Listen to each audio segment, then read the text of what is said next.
All right, we're live. Hello, everybody. Hope you've all been enjoying this conference so far and all the talks today. My name is Vindhya, and I am the engineering manager in the Unibuddy engineering team. And I have with me our Unibuddy CTO, Kimeshan.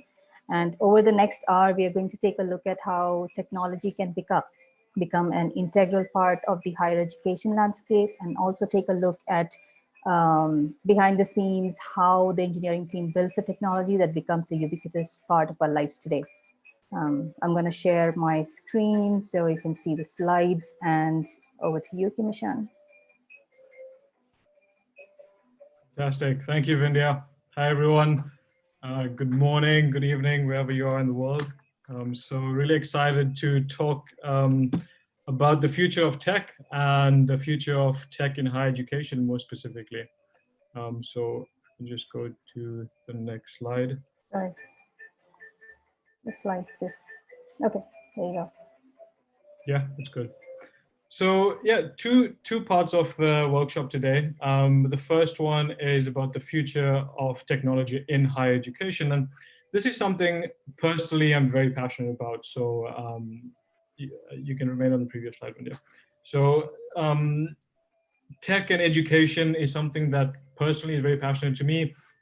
And you might ask why. And so I thought I could give a little bit of background, but when I was born, it was illegal for me to study engineering or computer science or any sort of field that required critical thinking really at university.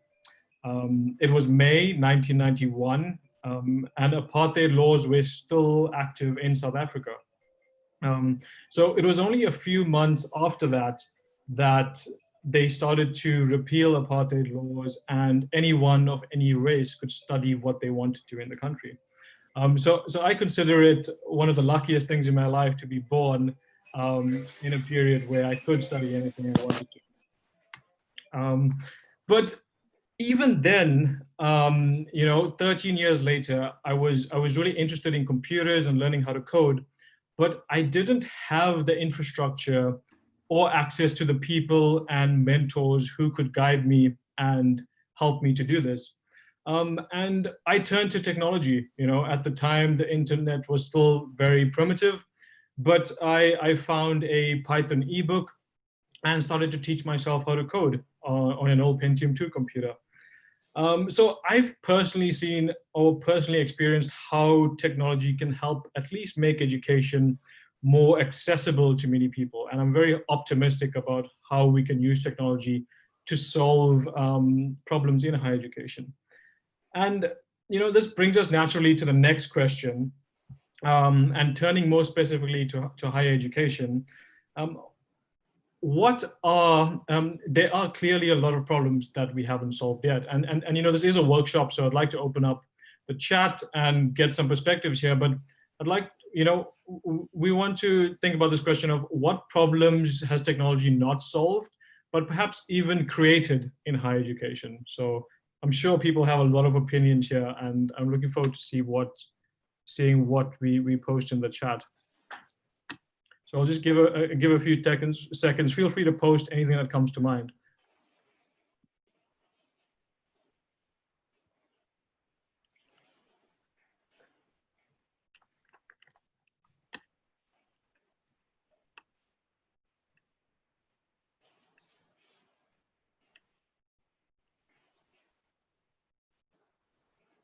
Okay, so retention, yeah, that's a big one.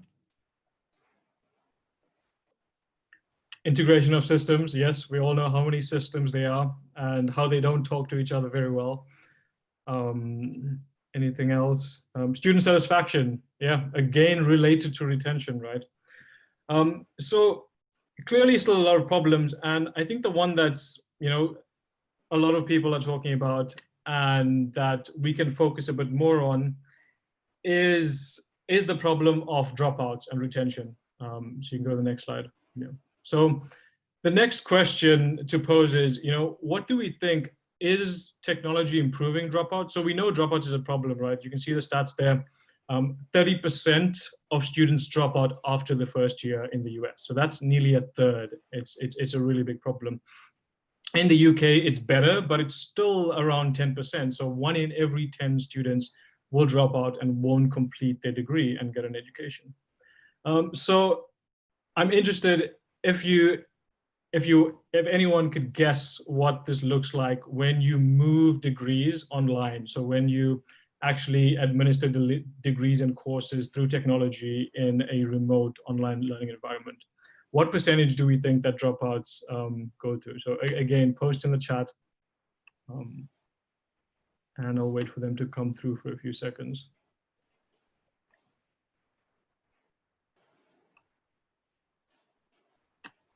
Come on, don't feel shy, take a guess.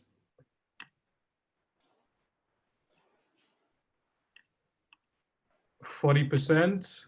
Okay, so we think it increases a bit.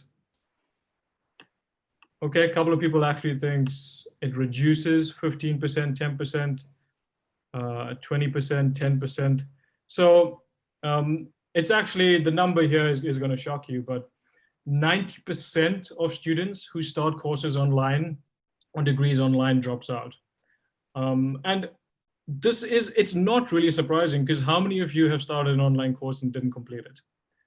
I have. I'm sure you know a lot of people that have started an online course and not completed as well.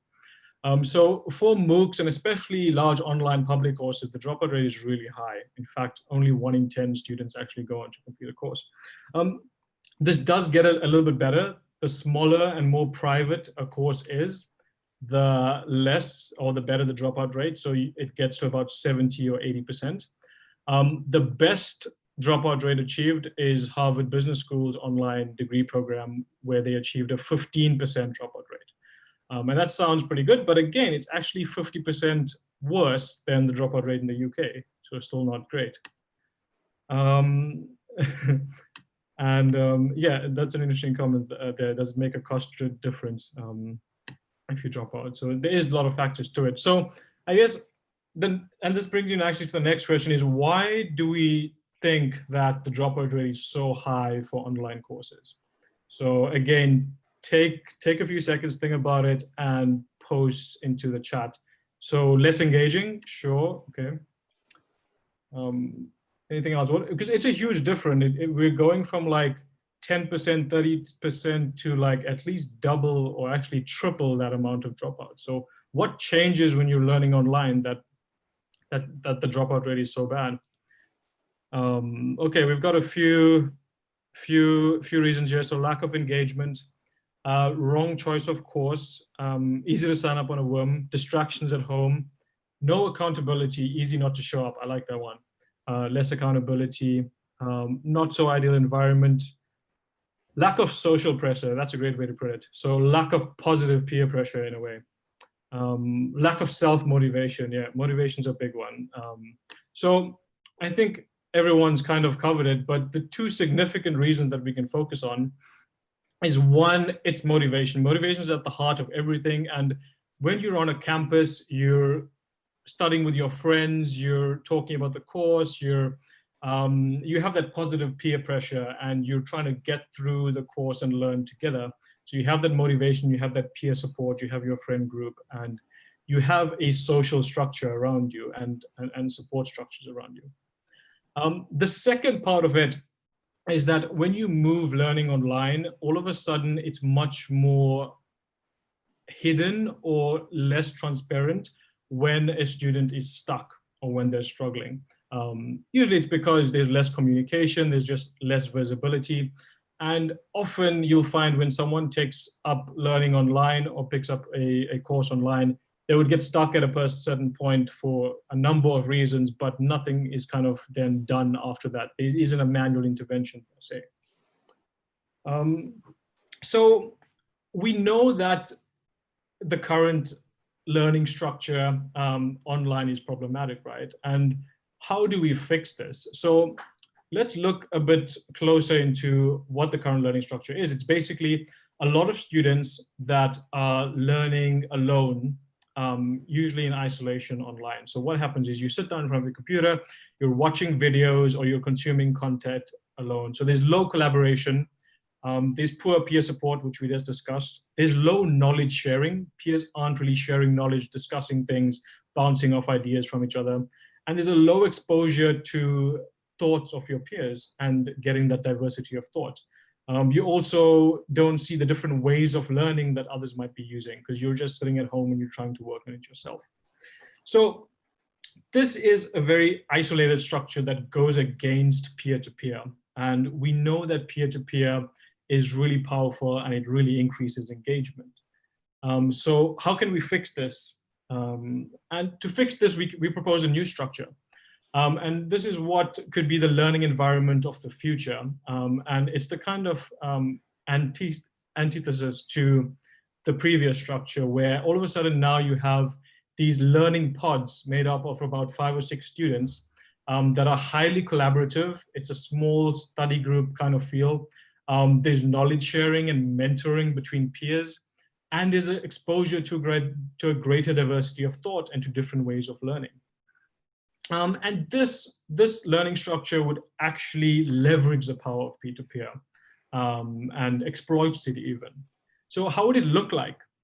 So we've been prototyping and experimenting with a few designs and building a few small prototypes. And a key part of this of the learning pods is that there's a private space that they can communicate. Very easily and through rich mediums, so through text, through documentation, and through any other type of media.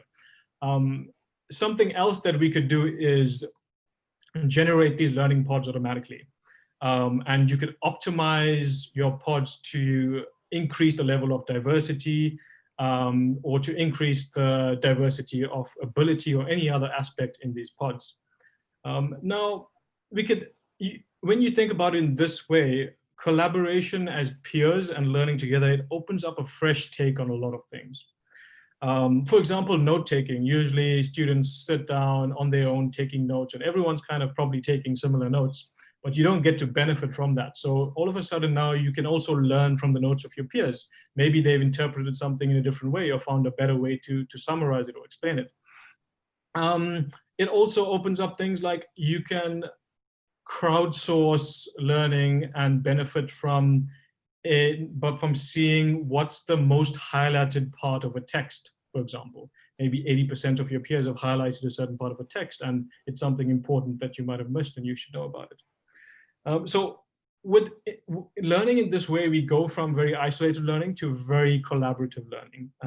And that's really powerful, but you might ask, okay, this is just a fancy way of applying tech to study groups, which have happened informally anyway, and it already happens.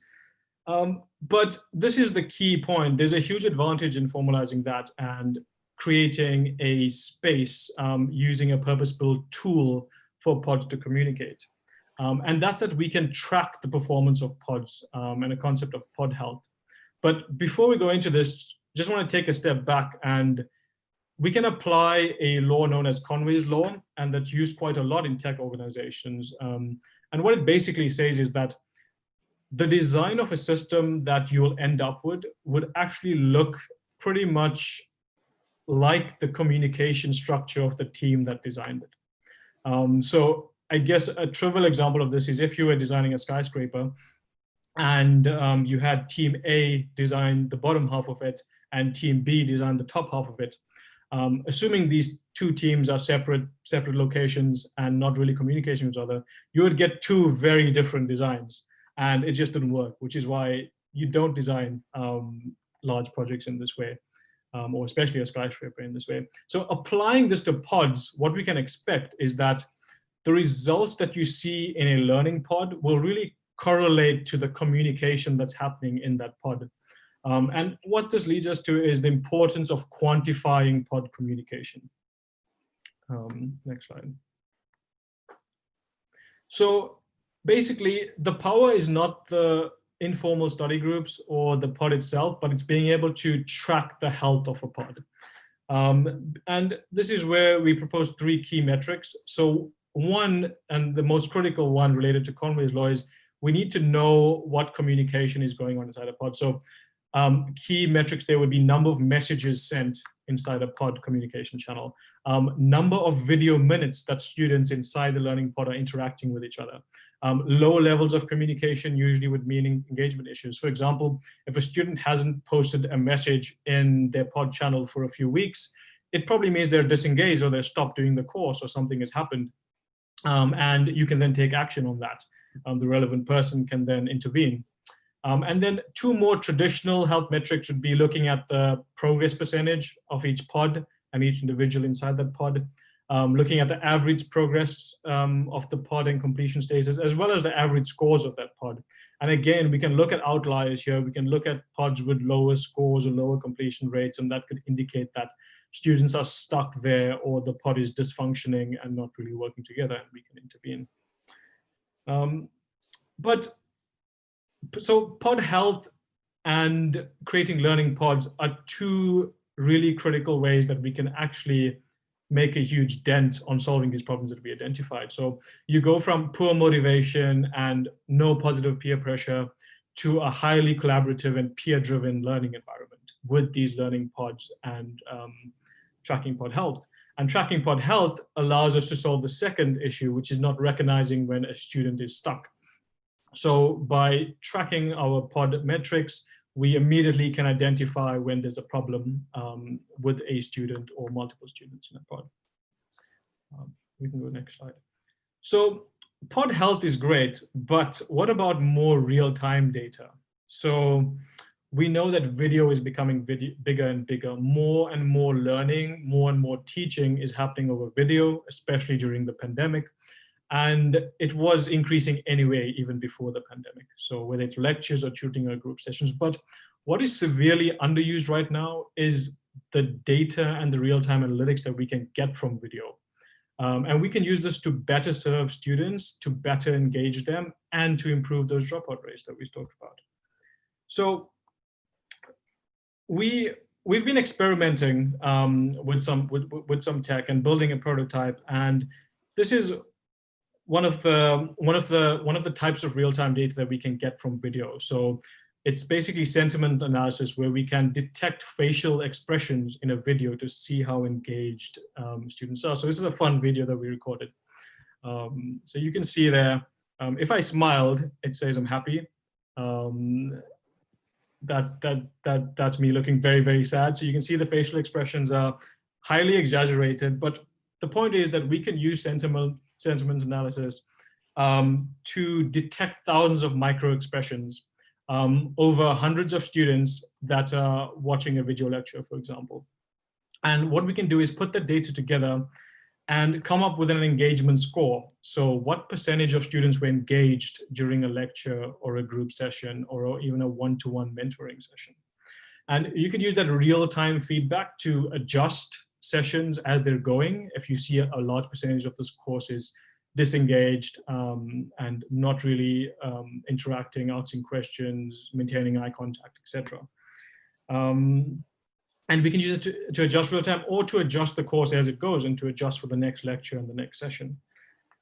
So in summary, we know that what we think is that we can improve performance and we can improve dropouts. In other words, increase completion rates through collaborative learning, firstly, and that's through learning pods, that's through tracking pod health, and by really leveraging and utilizing the real-time analytics that now we suddenly have a lot of access to because so much of learning has moved through the medium of video. And this kind of segues us nicely because we have an idea of what we need to build in the future now. And the session that Vindhya is going to talk about is how can universities, how can colleges, how can organizations like us build this tech of the future and how can we scale it out into the world? So I'm going to hand over back to Vindhya and she can take it away from here. Right. Thank you, Kimeshan. So now let's go through that behind the scenes journey that I was talking about, where you can see how a feature such as the one that you're currently experiencing comes to life. How does it go from being an idea to being an actual piece of software that is used? So it all starts with understanding the problem space. And understanding the problem space is done by talking to the people who are the most knowledgeable about the problem space. So these are the university admission staff, the student recruitment departments, the student ambassadors, the customer success team that engages on a daily basis with the customers, and folks like that. All these conversations now result in insights, very valuable insights. And these insights form the basis for developing what is called a solution hypothesis. Now, there can be tens or hundreds of solution hypotheses that can be envisioned for any given problem statement. So our first step is to align as a company on which hypothesis should be tested out. So the decision of which hypothesis to test out is taken by a product strategy board, which consists of representatives from various parts of the company. And they ensure that the work done always aligns with the company's product strategy and with the long-term vision. And once a solution hypothesis has been selected for prototyping, it goes through a user-centered design process and a rapid prototyping cycle, where we have UX designers, where we have the customer representatives and engineers working together to build a prototype, which then goes through a pilot or a beta phase with some select customers. And we gather a lot of data, a lot of feedback about the prototype itself, about the solution hypothesis itself. And this data is then fed back to the product strategy board, who can use this data to make a decision about whether the solution hypothesis is something that was correct. Is it ready to be converted into an actual feature, or do we repeat this whole cycle over again? Now, once we have a solution hypothesis which has been approved to be productized or to be converted into an actual product feature, the engineering process begins. So the engineering process is again a number of cycles that we go through. It starts with user-centered design of the actual feature that you will be seeing in the product.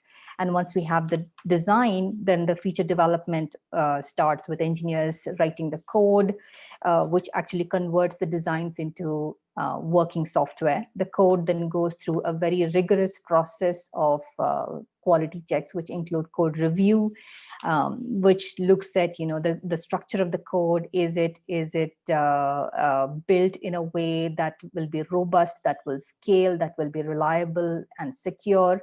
And it goes through a lot of QA, a quality check gates, which looks at, is the code actually doing what it was supposed to do?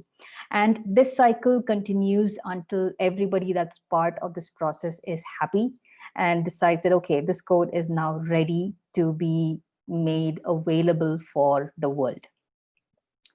Once a decision is made that, okay, this piece of code is ready to go online, to go live, then it then goes through a pipeline. And this is a mostly automated pipeline where the code is taken through a series of tests.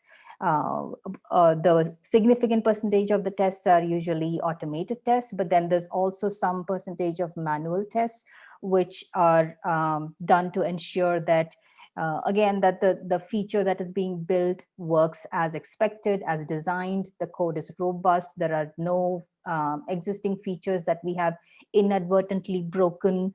And once it has gone through the pipeline, the code that makes it out successfully at the other end of it is now deployed into the real world and is now available for everybody to actually use. So now we have code that is built, that has been tested, that has been reviewed, and it's now deployed. And what happens in the real world? It's the code that lives on these hardware machines. Actually, it has a sort of beautiful orchestration almost that it goes through in order to respond to the actual needs of the customers. So that depending upon the number of users who are online or who are using the code, the number of servers that we have automatically scale so that no user is left hanging, and response times are maintained. Everybody gets a fast response from the software. When the number of users goes down, then the number of servers is also brought down, so that we are not unnecessarily wasting resources. And this is a orchestration that just goes on every day. And this is pretty much how the code that was, or rather the idea that started from insights gathered, is made available, and we all experience it like we are doing right now. So that was it. That is a brief look into technology, how the tech team works, and how ideas become reality. Thank you so much for listening, and we can now take any questions that you may have if you want to put them in the chat window.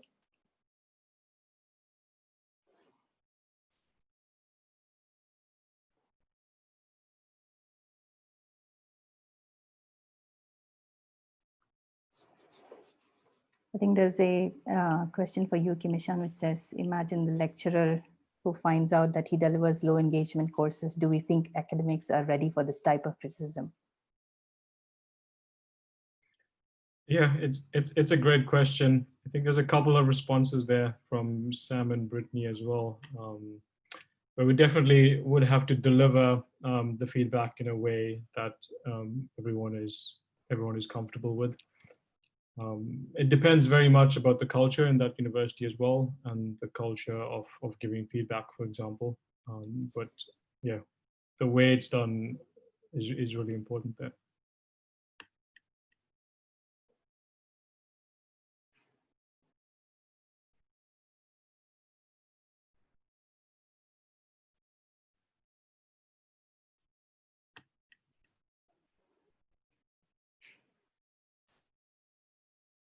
Do we have any other questions?